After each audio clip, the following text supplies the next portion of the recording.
Good morning, everybody. I'm Heather Sherman, and I'm so happy that you've chosen to join us this morning for this Krembil coffee break session. This is a workshop following up on our sessions that we held, Twain and I, of Krembil Public Affairs last year. And these sessions are meant to be interactive, and they're meant to take some of the skills and tools that we're going to talk to you about, and some of the ones that you may have learned in some of the sessions last year, and put them to use a little bit. So number one, we are super passionate about science communication at Krembil. And that's because we see a lot of opportunity for being able to learn how to more effectively communicate your science. Whether it's fostering new collaborations, whether it's becoming more successful in grant applications because of storytelling techniques, or even if it's just about breaking down barriers and silos between media and the public, and learning new ways to better inform and educate the public and really just members of our community about the work that you do and why you do it. So really our goal today is to empower you and to, again, teach you some tips and tricks. And that's going to be our goal throughout today's session and the next 5 sessions, is just teach you a little bit about what we've learned about science communication to help you do some of these things. If you have questions during the session today, just pop them in the chat, and then we will have time to get to them at the end. And then how it's going to work today is I'm just going to talk very briefly for about 10 or 12 minutes. I've got a few slides, a bit of an overview about media interviews. And then after that, I want to thank our 2 participants who have very nicely agreed to volunteer to do some mock interviews today. And then after that, we'll have a bit of time for questions, as I mentioned. And of course, the world famous Krembil draw, which is usually around the coveted coffee mug. Today, you'll be happy to know that we actually have even a few more options. So you're not going to be stuck with a mug if you've already got one, or if you want one of our other items that we have up for draw. So definitely stick around to the end. Okay.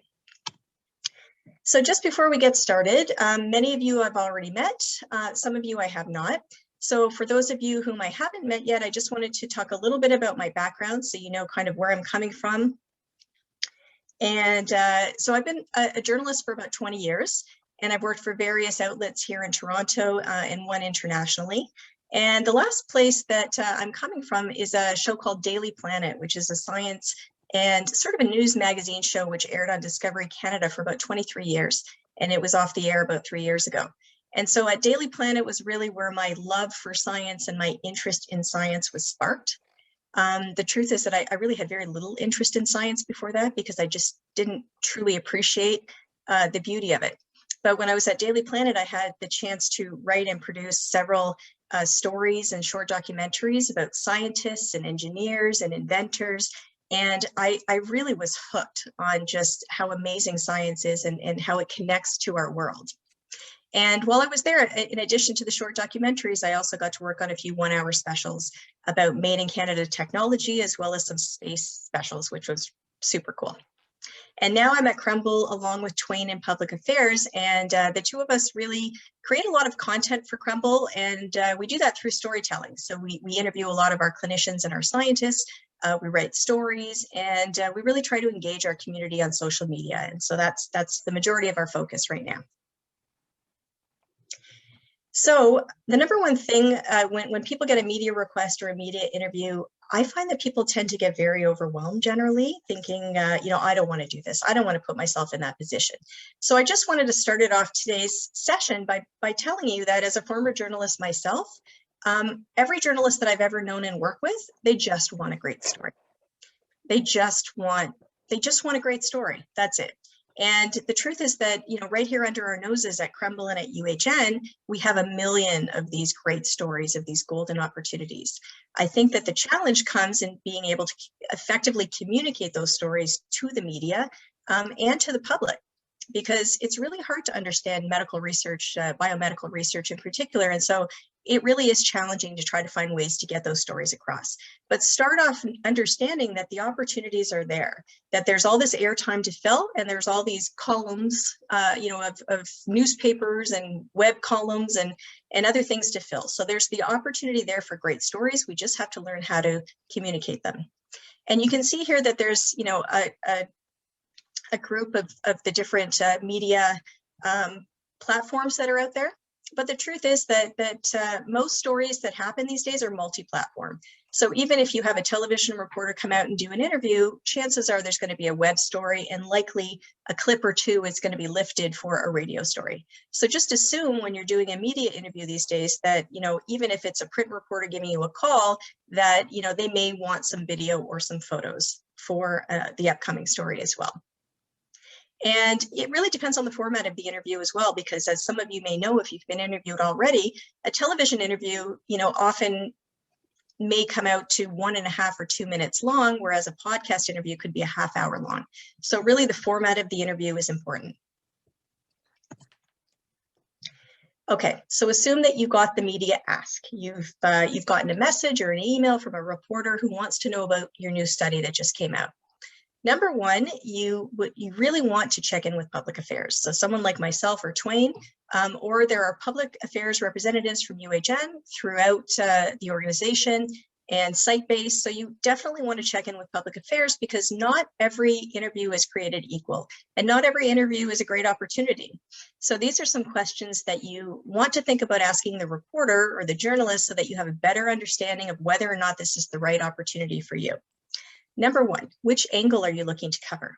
This is important because you may be an expert in the topic of arthritis or a particular type of arthritis, but the angle that they're looking to cover may not be something that's in your wheelhouse. And better, you should find that out before you sit down for an interview.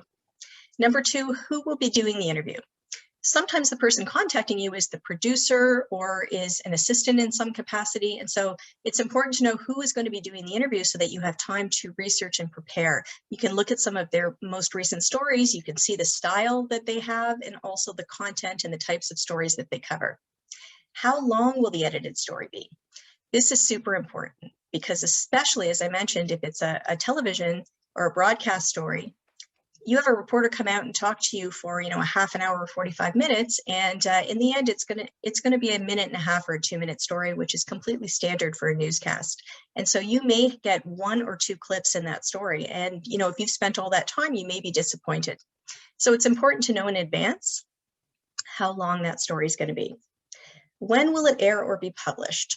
So this is important because sometimes a magazine feature takes months to come out. And so the context of what you may have spoken about, may be something that you want to consider. As well, you could be interviewed for a documentary that might not come out for a year.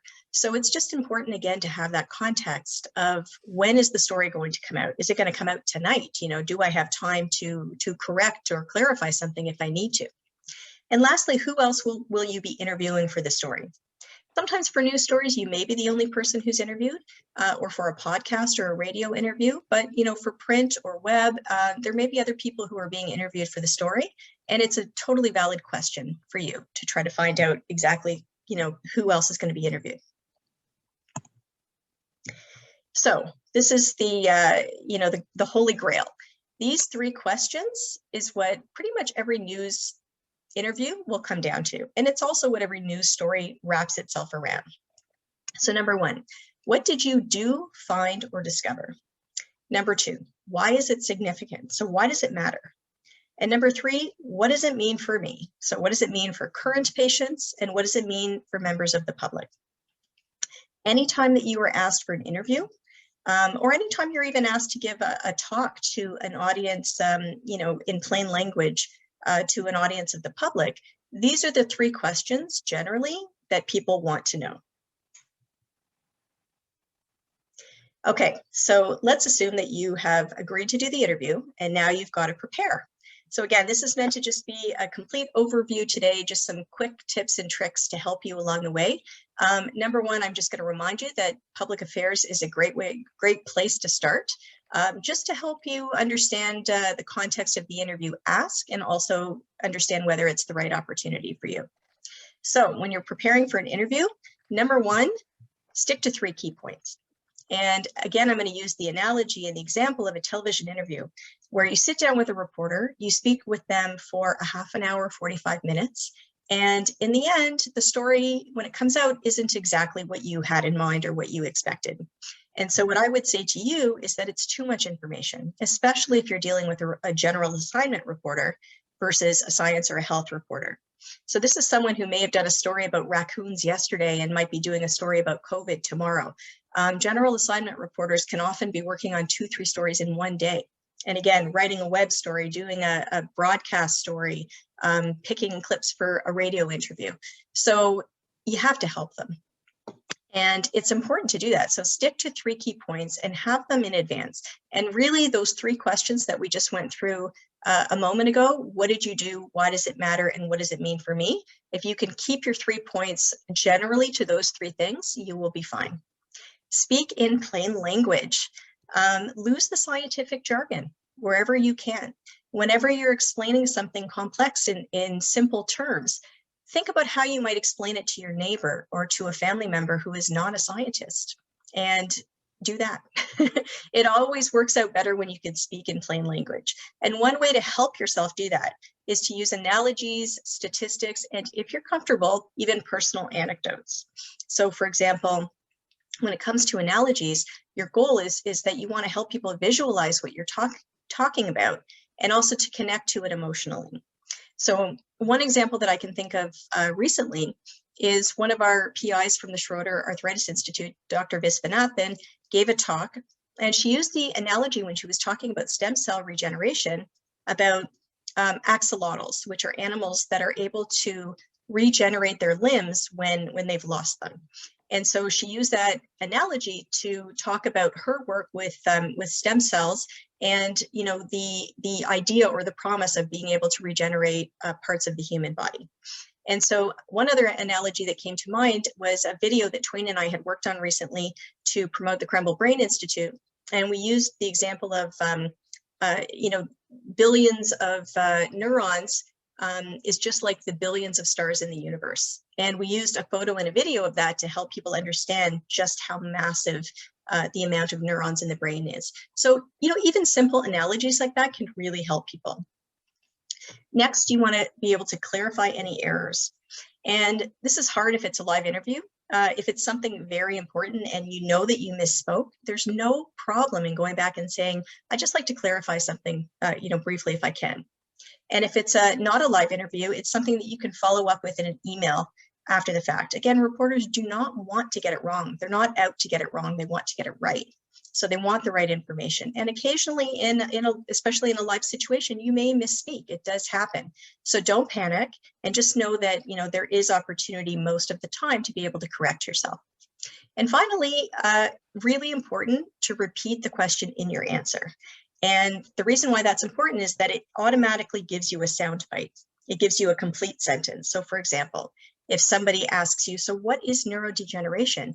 You would start off by saying neurodegeneration is, and continue that sentence. If they say, so what did you find in the study? Then you would want to start off by saying, in the study we found, or, you know, we found in this study that da, da, da, da, da. So always repeat the person's question in your answer and you will have sort of a homemade soundbite to go. So just to really punch this and hit it home, what is the #1 point that you want to make during this interview? What happens a lot is during an interview, sometimes people get flustered, sometimes they are nervous, and there's one important thing that they want people to take away from this story, and it's that this work could one day lead to a new therapeutic for Parkinson's or something like that. But when they get to the end of the interview, they realize they didn't actually say that. So before you go into an interview, just think to yourself, out of those three key points, what's the #1 thing I want to make sure gets across, and try to find a way to repeat it. Make sure to say exactly that. And as I mentioned, try to repeat it if you can.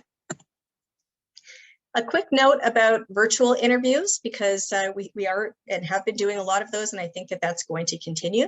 These are just some things that I've noticed when I've been watching some of the more recent virtual interviews. Really important to look in the camera. This is easy enough when somebody is on, when somebody's on your screen, you can look at them on your screen, but oftentimes you're being interviewed or you're being spoken to, and it's sort of a collage of people on your screen, or you may not be seeing anyone in particular and you're looking at something on your screen. So really important to try to remember to look in the camera, because it's very distracting for people who are watching. #2, try to remember to sit still. Lots of people roll in their chairs while they're talking, or they roll back and forth. I even remember one memorable incident recently where someone rolled completely off camera because they were rolling so violently in their chair during a live interview, and then they had to sort of pull themselves back in. So important to sit still when you can. Try not to slouch or sit like this during an interview. It's really important to sit up straight and remember, your posture. Also aim for consistent lighting. Sometimes if you're sitting by a window with lots of natural light, it can change while you're in the interview, and that can be kind of distracting. So try to opt for a situation in which your lighting is fairly consistent. And finally, dress the set. And we say this, jokingly, but a lot of people don't pay attention all the time to what's in the background. So, I've seen a pile of dirty laundry in someone's bed behind them. I've just seen a lot of things. So try to think about what's in the background. And if there's anything, that is going to be distracting or embarrassing potentially, just do a quick sweep before you start the interview to make sure that you're happy with the shot. And lastly, it's incredibly important, and there's a great resource here for you on the corporate intranet. So you can see on the left, if you go into UHN's corporate internet, there's something called Public Affairs Toolkit. And if you click into that on the right, you're going to see a lot of different options. There's information on social media and a lot of policies and practices, but there's a whole section on media relations. So if you're unsure of the rules, because there are many rules around media when it comes to UHN, that's why it's super important to check in with public affairs, and especially have a quick scan of this section of the website, because it talks about what's allowed and what's not with media on site and all of those things. So interviews can be overwhelming. I'm not sure if we have any fans of The Office here, but they can be overwhelming. A little bit of planning and preparation, you can certainly become more comfortable, and you'll be in a better position to be able to promote your work more successfully and become a more effective science communicator. And that's really our goal. So I hope that you can take this information that I've just gone over kind of briefly right now and take it to heart. And really, I think what we're going to do next is remind you, first of all, that we have social media at Krembil, and we're quite active on social media, Twain and I. So feel free to follow us if you're not following us already, and you'll get a sense of the type of content that we've been producing and how we've been promoting our people at Krembil. And I believe that next up we have, before we get to questions, a couple of volunteers. So I think we're going to start with Dr. Michael Reber, if he is with us. Dr. Michael Reber is with you. Hello, everyone. Hello. Hi, thanks for joining us, Dr. Reber. Thanks for volunteering. That's fine. Okay, so you've just sat through my little talk. We've got some tips and tricks. So we're just going to do a brief mock interview as if I'm a reporter from City TV or CTV, and I'm interviewing you about your work with virtual reality. Are you ready? Let's go. All right, Dr. Reber, thank you so much for joining us today. Thank you for having me. So tell me about your work with virtual reality, and how does it help people with low vision? So our work with virtual reality actually helps people with low vision because it somehow stimulates the healthy residual vision that is left in people with impaired vision. Impaired vision can be from AMD, can be from glaucoma or strokes or a brain tumor, and they all affect either the eye or the visual pathway. And it's been shown in the literature that, for example, the brain can adapt to these changes. When you are losing some cells in your retina, for example, the brain tries to compensate for this loss of visual information. And so there's a lot of work that's been done on brain activity, fMRI, and so on that clearly shows that the brain is trying to adapt. And so what we are doing is basically considering the brain as a muscle, so we basically retrain the visual system so that we try to maximize what's left of healthy cells there, of healthy visual processing, and use virtual reality to do this. We use virtual reality because it creates this some sort of we call that high ecological validity. So it's similar to real life. It's not real life, but it's very similar. So some of the challenges that you may experience in real life, actually, we can recreate this virtually. So the patient are staying at their home. The stimulation, the virtual reality stimulation program actually is performed from home by the patients, which is another good thing because one can easily guess that when you have visual impairment, you don't want to walk around and commute every day to go to the hospital and follow your visual rehab program. So we are providing this at the patient's home, and they basically train for, now our protocols are about 6 weeks long.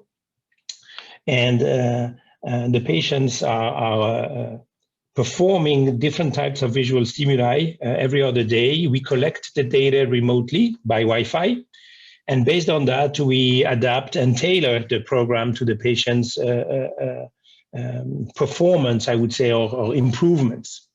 And at the end of this training session or the virtual reality rehab program, they come back to the hospital and then they go through all the ophthalmological tests that they performed originally at baseline. And this allows us to then measure the improvements. Amazing. So how innovative is this? How many places in the world are using virtual reality in this way to help patients with low vision? So virtual reality is used in other diseases such as stroke to help people with movement and somehow retrain their motor skills. But to our knowledge, this is one of the only places in the world that uses it for vision. Incredible. And so what's the impact really? I mean, how many people in Canada are living with low vision and blindness? So low vision and blindness affect a lot of people in Canada. It's more than 5 million people with vision impairment. And these numbers are incredibly increasing because of the people of the population aging. So we'll have many more of those in the next 10 or 20 years. So this is has a real impact on society and cost and health costs, of course. So yeah, you really want to do something for those people, for them to be able to again be independent and able to go around. And how much can their vision? Would you say that their vision improves, first of all, and how much does it improve? Can you give me an example or an analogy of what someone would have seen before and what they're able to see potentially after? Yeah, for example, we just recently published a study where we had patients, they had homonymous hemianopsia. So this is, how can I say, a visual field loss, either the left or the right hemifield, consecutive to often stroke or trauma. And so those patients are not able to consciously perceive either the left or the right field, for example. And so very often these people bump into objects. They have a very hard time going around unfamiliar places. Of course, driving is almost or is impossible. I mean, so daily life is kind of challenging. And after they trained with us, they were able to again perceive visual stimuli in their blind field. So this is just because we are kind of bypassing the damaged area in the brain through that training. And so they were not able to tell us exactly what they saw, because you are not restoring vision per se, but we are restoring visual perception. So which means that they feel there is something there in their field, and they act as they would see it. So they can, for example, avoid an incoming object or so, but they won't be able to distinguish what it is or tell you what it is. So there is a real improvement in their quality of life. And how rewarding is it for you personally to be able to improve the quality of life for patients with vision loss?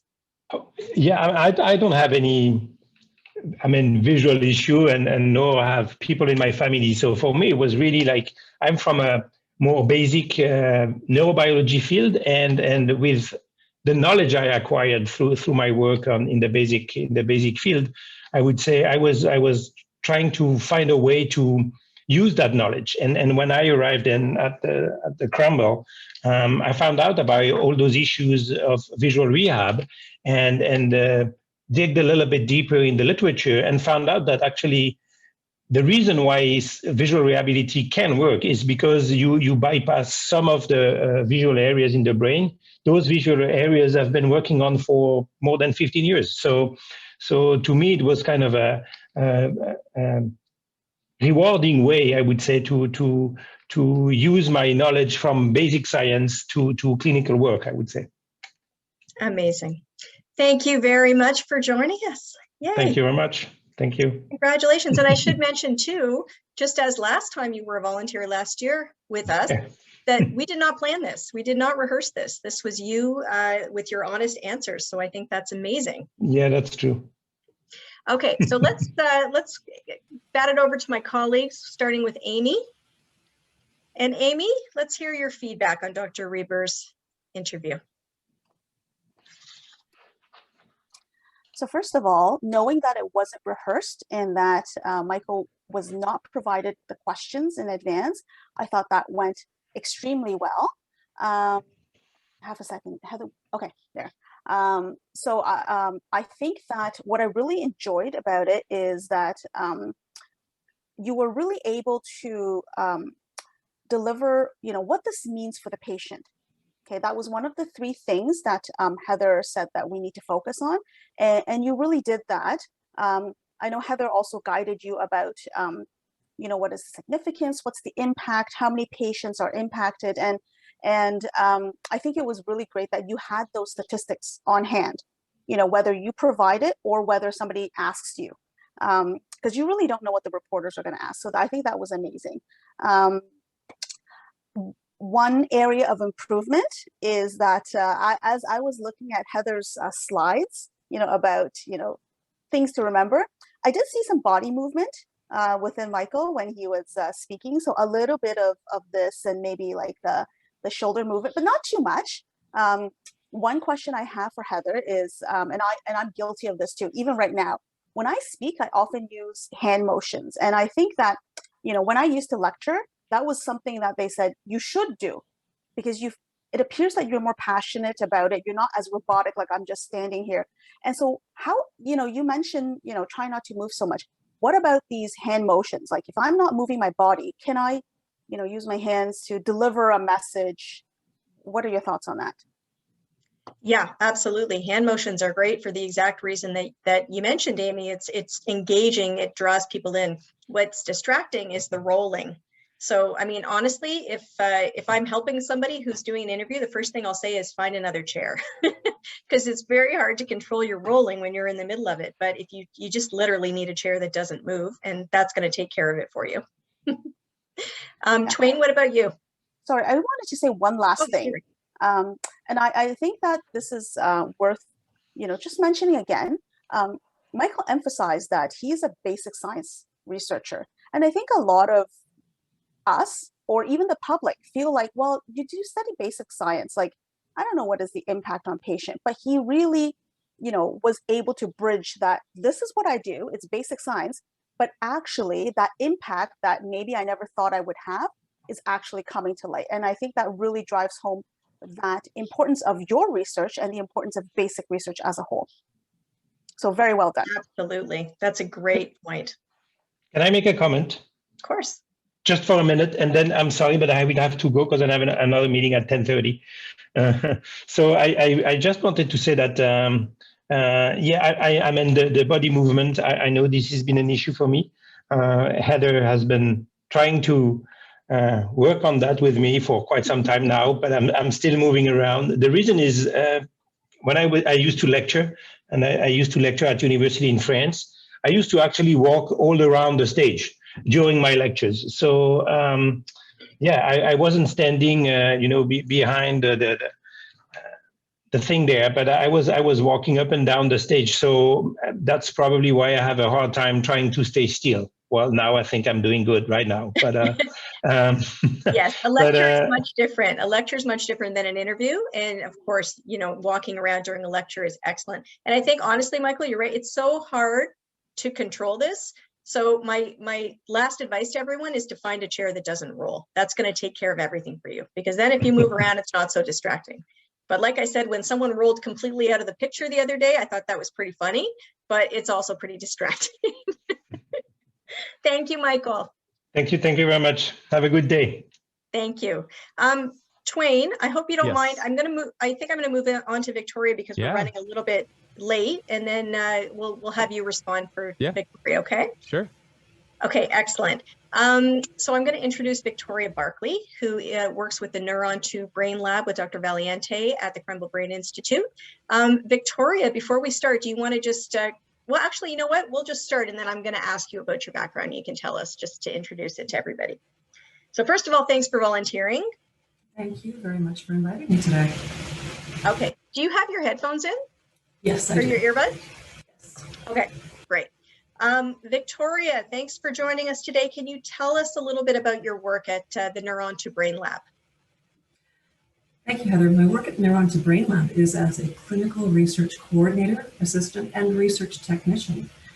And what all that means in a nutshell is that I am an interface between the clinical researchers, the clinicians, and a lot of other stakeholders in the hospital, and the patients that Dr. Valiente works on for epilepsy surgeries. So on a day-to-day basis, there is no typical day.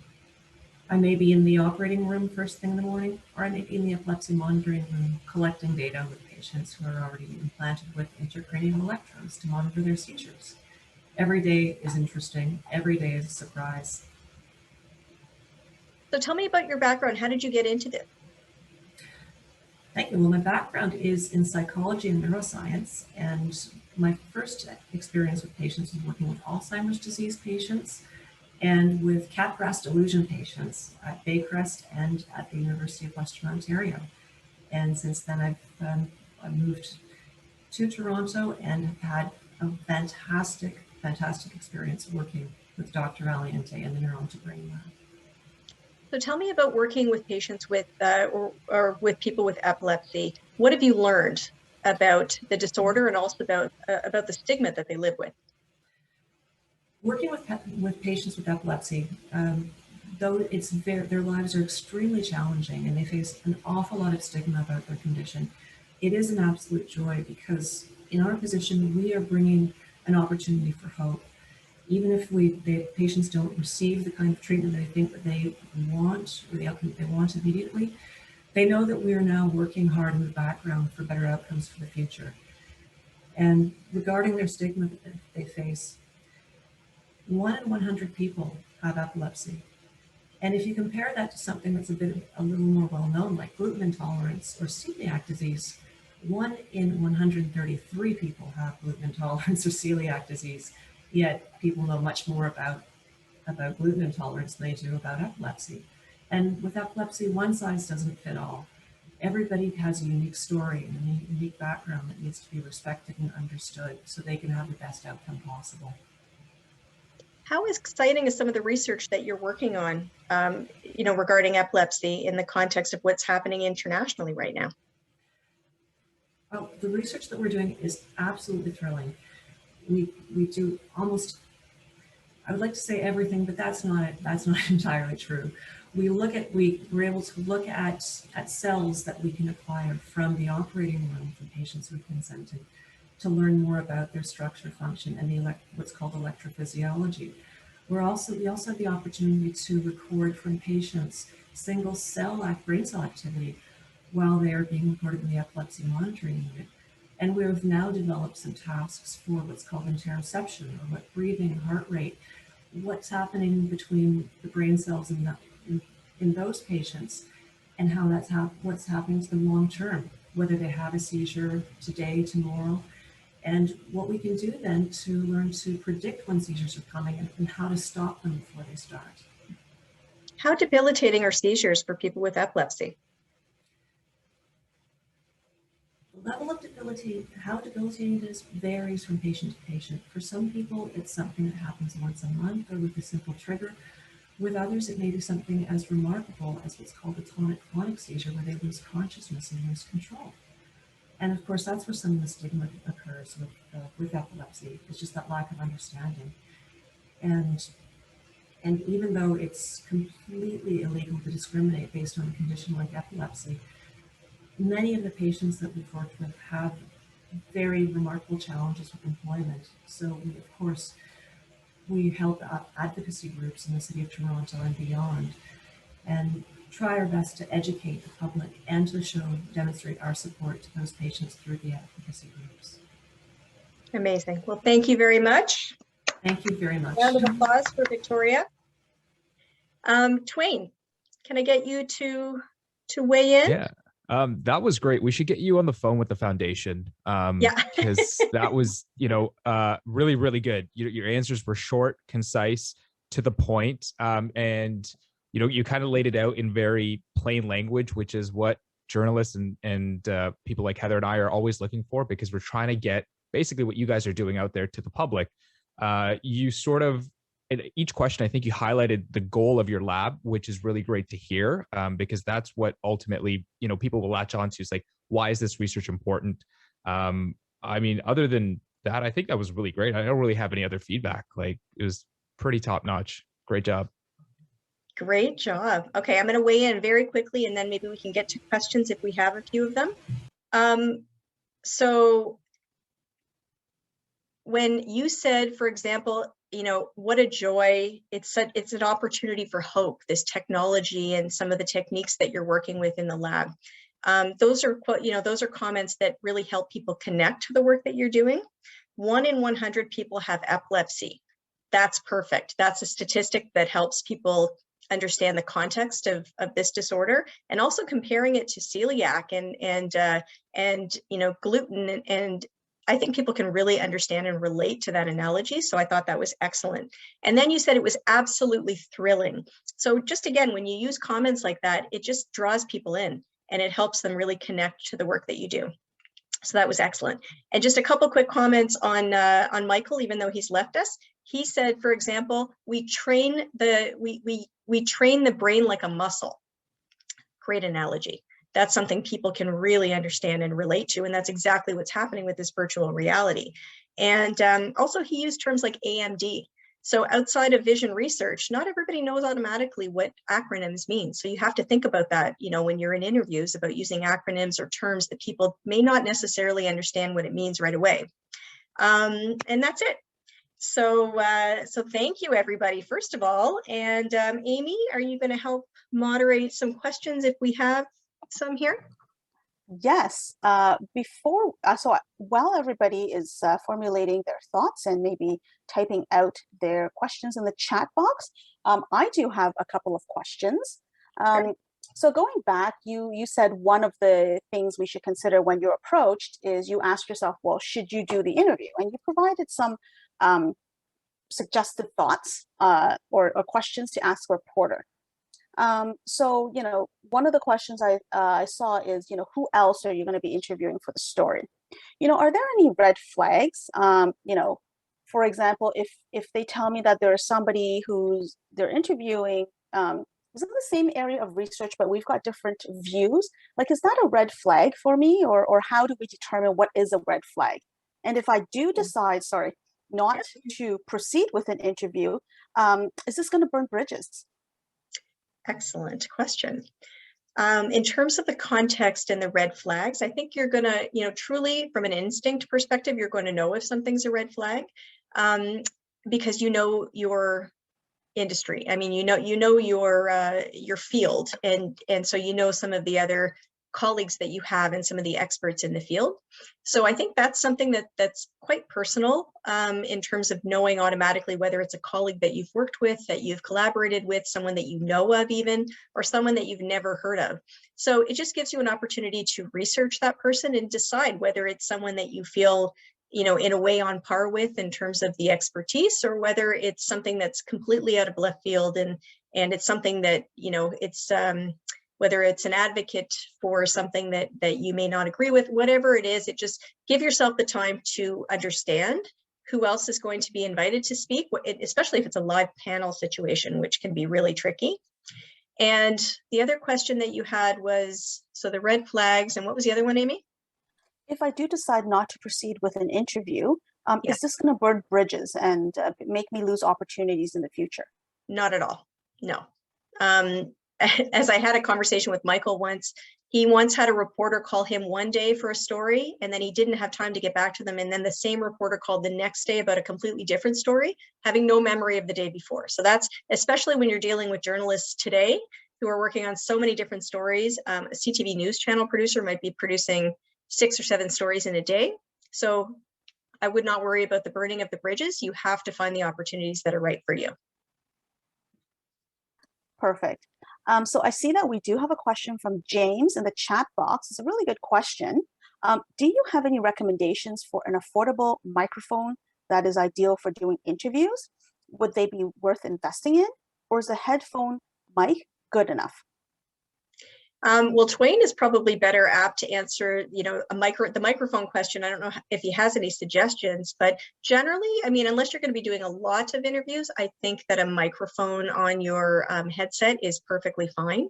But Twain, I don't know if you offhand have any suggestions. I could go on for hours about this, but microphone wise, yeah, like Heather said, if you do a lot, definitely it is worth investing. I think the biggest thing is the room you're in. If you're in a loud environment or something where the AC or a fan is running, the computer microphone or your laptop microphone picks that up really easily because they have a pretty high, what we call noise floor. So if you're looking at getting a USB microphone, because those are the easiest. Every computer PC has sort of a USB port versus sort of an XLR, which is sort of the audio standard. So something like a Blue Yeti, it's pretty affordable. Or any of the Blue microphones. I know Rode also makes USB microphones as well. And there's a ton on Amazon as well, I would say. But the ones I'm familiar with, I would suggest are like the Blue Yeti or the Rode. And it is a bit of an investment, no doubt. But absolutely, if you're doing a lot, it would be worth the investment. Sounds good. I'm going to extend that question and ask about lighting. So I think lighting is incredibly important, especially in virtual interviews. Now I've tried as an amateur to purchase a ring light from Amazon, which I have on right now. It actually still doesn't look amazing. I'm going to turn it off and look how horrible that is. Looks good. So do you have any recommendations? Something that's affordable and also easy to set up? Yeah, for sure. I know, ring lights are great because I think they're fairly accessible. You can also get like small LED panel lights, which are like either from Amazon or places like VizTech or anything like that. Those will be a bit more expensive depending on the quality of light that they do output.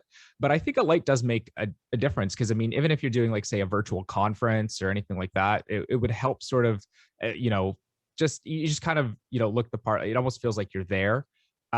Lighting wise, try and find yourself in a nicely lit room. You don't want to be just lit from the screen of your laptop or your PC. It doesn't look as flattering. But I mean, like even if you have sort of an aside to that, it also depends on like your webcam and that kind of stuff as well. If you have like a camera, like a digital camera, like on its own, some camera companies make an app where it'll turn that digital camera into a webcam. So you would just get a tabletop tripod, something small, and then you could use that as a webcam, which would be great quality. And then you add one light to light up your face, and next thing you know, it looks like you're doing a TV special. So definitely can make a big difference. And then you're going to get your, to read your script. Yeah. Yeah, you're going to have a whole studio set up. I'm just going to quickly answer Victoria's question because I just popped into the chat. No, I've never been to Antarctica. Do you know where I was with those penguins? You'll love this, Victoria. Detroit. You were in Detroit with the penguins. I was in the Detroit Zoo with the penguins, which is the largest penguin exhibition outside of Antarctica, I think, in the world. Fair enough. Okay, I think that's great. I've got a question from Tina that just came up. Thank you for a great session. You're very welcome. Do you do one-on-one mock sessions with interviewees? In some cases, there's only 1 to 2 days of notice given by the interviewers. Do you accommodate that? That's a great question. And the truth is that it really depends on what else we have going on workload wise, but it's certainly worth always reaching out. If we have time, we're happy to help, because I think the more rehearsing that you do, the better. I see James has one other question too. Is there institutional guidance on outlets to avoid granting interviews? No, not specifically, James, on outlets per se. You know, as I mentioned, after having worked as a journalist for many years, I mean, the majority of journalists that I know and that I've worked with, you know, they're solid stand-up people who just want to get the story out there and want to do it right. So it's not necessarily an outlet situation. I think it's really just a comfort level with the topic and with some of the other things that we mentioned in terms of who else is being interviewed, what's the context, what's the topic, what's the angle. So again, public affairs, whoever is the public affairs representative at your site can help you determine whether or not it's the right, you know, it's the right opportunity. And sometimes, as you say, there's only 1 to 2 days. Sometimes there's 1 to 2 hours to make a decision as to whether or not you want to do an interview. So you just have to use sort of your common sense and use your instincts, and know that if it doesn't work out for timing or other reasons, there will be other opportunities. Okay, so shall we do our draw? We shall. And as you mentioned at the beginning, we do have different prizes this summer to offer up. Did we want to show a little bit of a teaser before we go to the draw? Of course. All right, so I'll start with the coveted Krembil mug. Can accommodate a really large portion of morning coffee. So everybody wants a Krembil mug. Or you could go for this amazing Krembil baseball hat. If you're more of a tie person, it's still in the wrapping, but isn't this cool? This is the Krembil tie. And if you work in your basement and it gets quite chilly like me, we've got a Krembil scarf with a beautiful microscopy image, I believe, from the Vision Lab, if I'm not mistaken. And Amy, you also have something. I also have a never seen before Krembil notebook with matching pen. It's a little notebook that's very handy. It comes with also some sticky notes. Handy if you're going to do any interviews on site. I should also add that the baseball cap, we've got 2 versions. One for that says Krembil and one that says Toronto Western Hospital if you work over in the hospital. So without further ado, I have everybody's names on little papers. Everybody who attended. I don't have a helper today, so it'll have to be me. I'm not going to look. Ooh, the suspense. Oh, the suspense. I'm not even going to look now. We're just going to show you guys. Let's see who this is. Oops, upside down.